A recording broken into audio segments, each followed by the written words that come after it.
So you keep using this word that we know what the education system can do and cannot do, and therefore you are building an alternate model.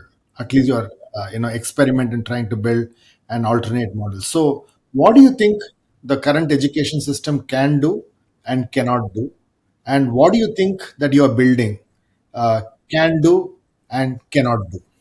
So one is, I think, the very fact that this is a system that is being set up with very well-meaning intentions to work for everyone. I think the problem starts right there, right?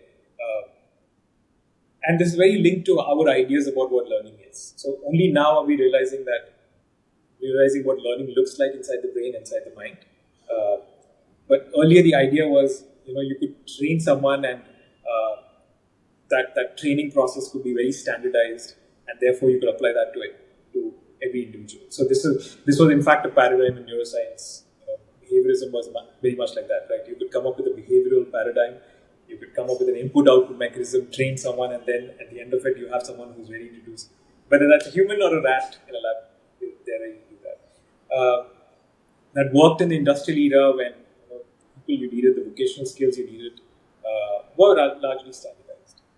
But the fact is that we're all unique, and the system does not take that into account. And the system, given its intentions that it should work for everyone, makes it especially hard because if everyone is so unique in the way they approach learning, in their attitude towards learning, and how they learn, having one system for everyone just does not make sense, right? So first is understanding and being humbled by the sheer immense problem that is to take on a system. We're not trying to change the system. We're trying to change it from the bottom up in a very localized way. And that localizes, okay, for our kids in this small community.